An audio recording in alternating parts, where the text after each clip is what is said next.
How you doing, everyone? This is Erik Boci of Reddit Rescue, here to save the day. My sidekick today is Emily Isabel Romero, Long Island's favorite realtor. Very excited to have you. If you want to introduce yourself. Well, I am with Sailing Home Realty. We're located in Baldwin. We specialize in waterfront homes. We're mainly located in the South Shore. That's kind of our niche. However, of course, all of Long Island is our stomping ground. You know, just here today, being the Robin to your Batman. Oh, we yeah. take turns doing that sometimes. Perfect business partners, you know? And so, yeah, today, just to have a little introduction for the first episode, we're going to have a bunch of questions from Reddit. First-time homebuyers always have a lot of questions, as they should, and they should be answered, you know, by professionals. So today we're going to go over some questions. We're going to give them that rescue, that solution that they need, and get them started for a smooth process in buying a home. I'm excited. Let's do it.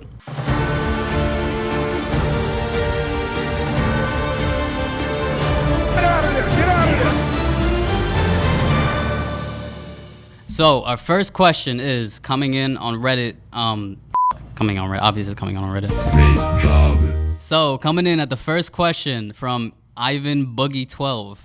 By the way, a lot of funny name and usernames on Reddit, so just get ready for a lot of those.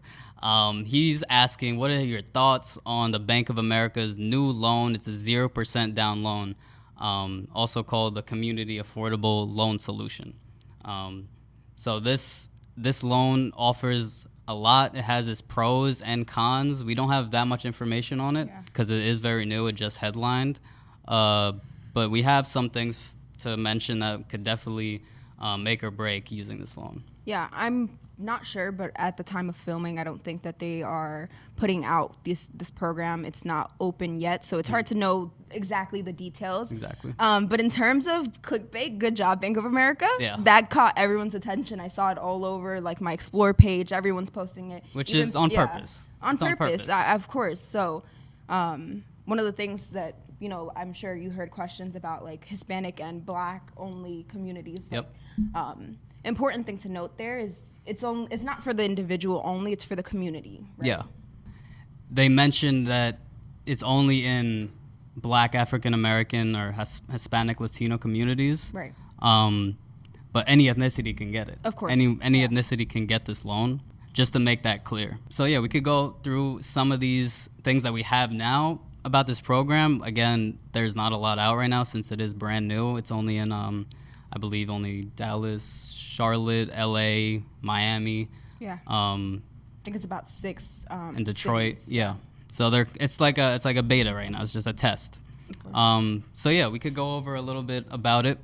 So some of the pros for this, of course, in the title is 0% down. So what do you think about the 0% down?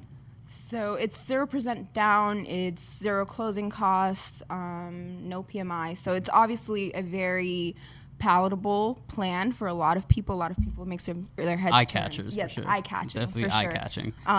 But another thing to note with that is it's eye catching for some, and for some people it's off turning. The general synopsis that I've gathered, it was very reminiscent of like the subprime thing that went on in 2008. Yeah. So a lot of people are weary. That's why people are asking and questions. the market we're in now, it's like it could get a little weary, you know what I mean? You have to be cautious, of course, no matter what, even if it's too good to be true, then it probably is. And then you kind of talk to a professional, kind of see where you want to take it, and if it's a good idea to take it, because maybe it could look good face value, but in your situation, it might hurt you actually.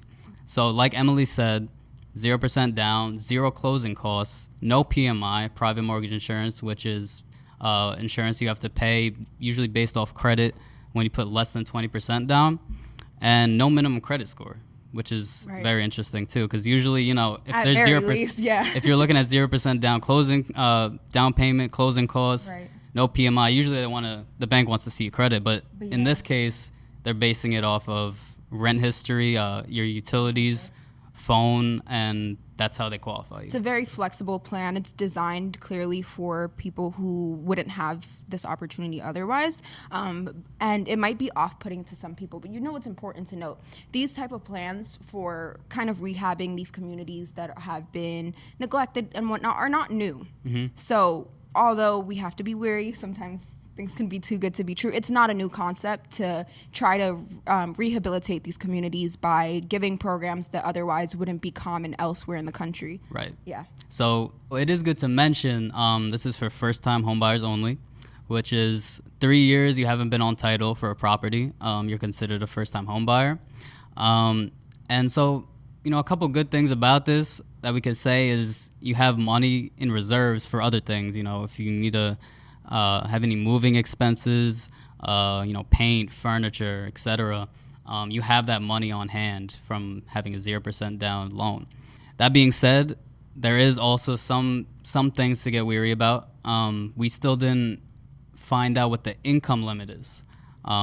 If you have to stay in the home for a certain amount of time, yes, which is it does have to be your primary residence. It does. The time frame can be that key because kids grow up, you have more kids, you get married, you find a new partner, things change, you might need to relocate, so that's something also to consider once more details come out. Yeah, and we also don't know what the rate would be for this. If it's a 8% rate, in the market we're in, if it's 2% more than what the rate is now, we're in the 6s right now, it could easily set you up for failure, especially if you don't have a lot of money in reserves and you're going towards this loan program.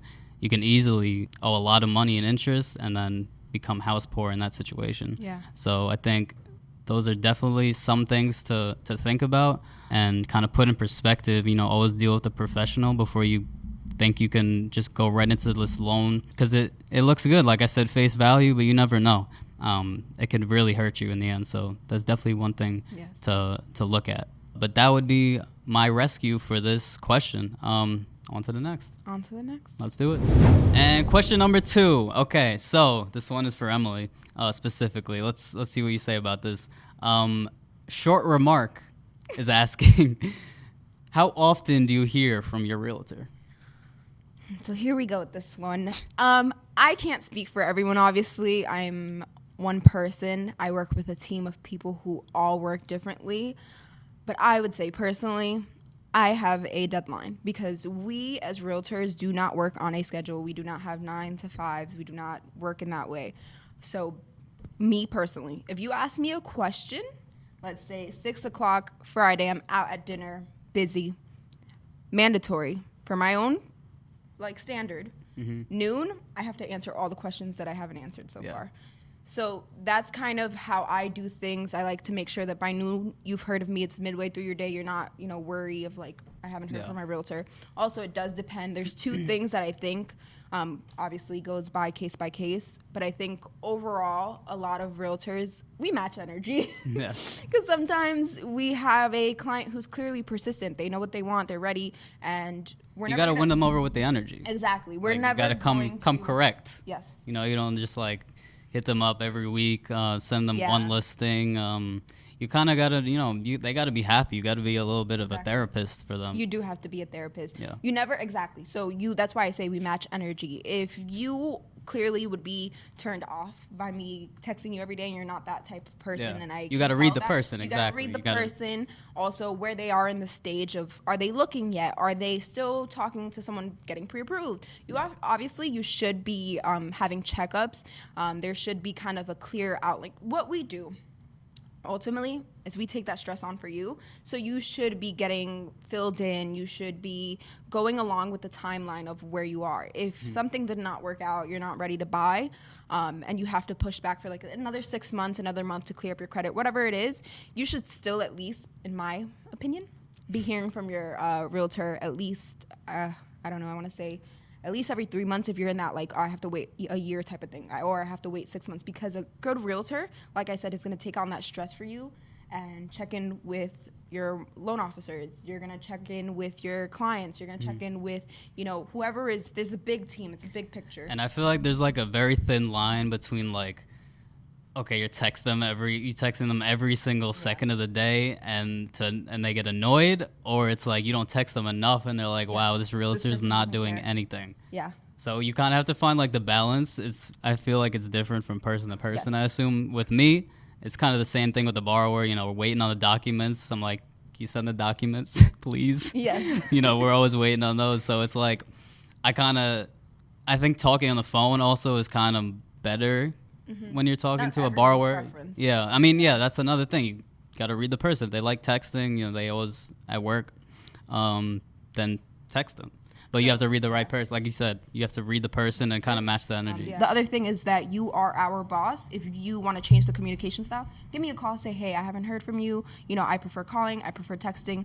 Feel comfortable with your realtor. At the end of the day, we're not your friend until we close that deal for you and do you the justice. Exactly. But we're trying to earn that trust, and we're trying to cater to you as much as possible. So be honest. You're the boss. Right. Ultimately, we're working for you. We're working to not stress you out. I think that's a great answer. I think we hit every topic for that. On to the next. So coming in at number 3 from Fastidious, he's asking, what kind of income do I need for a $1.2 million home? He said it sounds like a stupid question. He's European, wondering how it is in the U.S., like what income you need to make here in order to afford a $1.2 million home. And I think that's a perfect question because we actually were at a listing in Baldwin, New York. Yes. A 1.2. Yeah, your team was there. They had me as a loan officer there. Beautiful home. And, that was probably one of the first homes I've been to that was at that price range. And it's a lot different, especially when it's a unique house. Yeah, so it's a little different, obviously, in Europe. Completely different. And here, I mean, you're gonna have to make at least 120, 200,000 a year probably to afford it.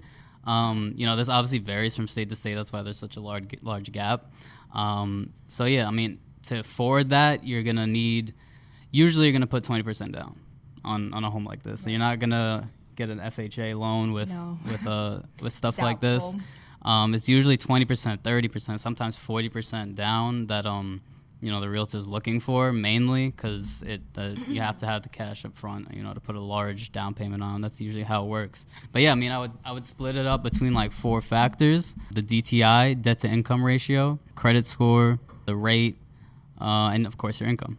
Yeah, we're going to say this a lot, but it is always a case-by-case scenario. But if you want to get like a glimpse of like what the standard would be, I think 120 is a very cushiony place. You don't want house pouring to happen. You don't want to like only be able to afford your mortgage. Yeah. That is never ideal for anyone. Life happens, medical bills happen, things happen, right? So with that, 120,000 range of a salary or income for the household, you're looking at $10,000 monthly, and and even that might not be enough. And that might not especially be enough. in New York. So we're talking, it's in New York, yes. So we're talking just about having not only just your mortgage and cushion as well. Yeah. You still need to pay for water. You still need to pay for groceries and those sort of things. Yeah.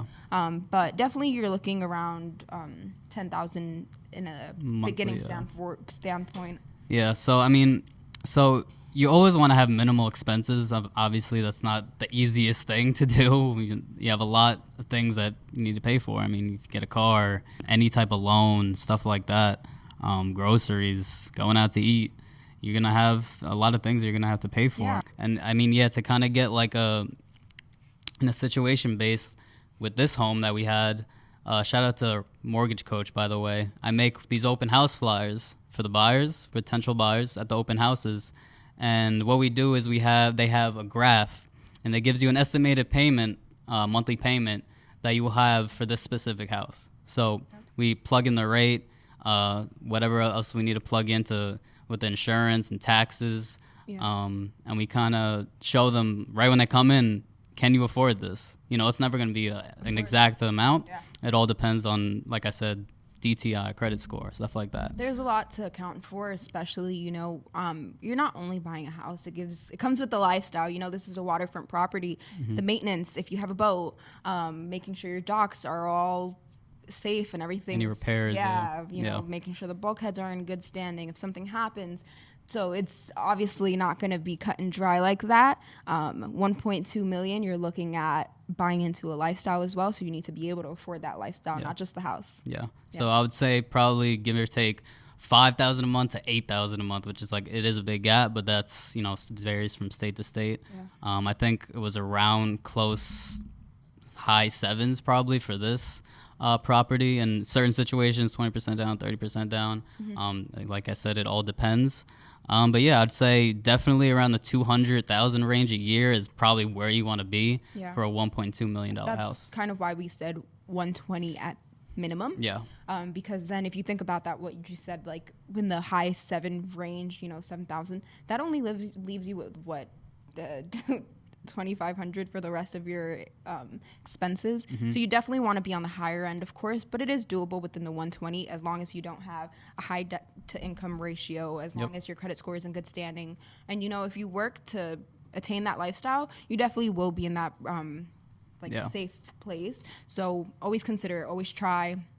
It never hurts to try to get a second opinion. You never know what you qualify for. It's not just the income. It's a lot of factors. The first thing you got to do is just consult with a lender like myself. Yes. And then you'll kind of know where to go from there, because you can't just be running around with no pre-approval. Yeah. I think sounds good. That was perfect. Right. On to the next. So this next one coming in from Gasbag86. It's a little on the long side. It is situation based. Not sure where to start. So my spouse and I both work remotely. We do not have a specific place we want or need to move, just somewhere in North Carolina, South Carolina, etc. After they want to pay off their credit cards, they were cleaning up their credit. Their credit was roughly 680, they said. Don't have a ton of cash left over for down payment and closing costs. Don't qualify for VA loans, and they were asking about down payment assistance programs or no down payment options, which we were talking about. So they said the problem is, where do we start? Do we find an agent? Do we find a financial advisor? Do we find a lender? And I think this is a question we can both answer. Yeah, definitely. What would you say would be like the first things they would have to do?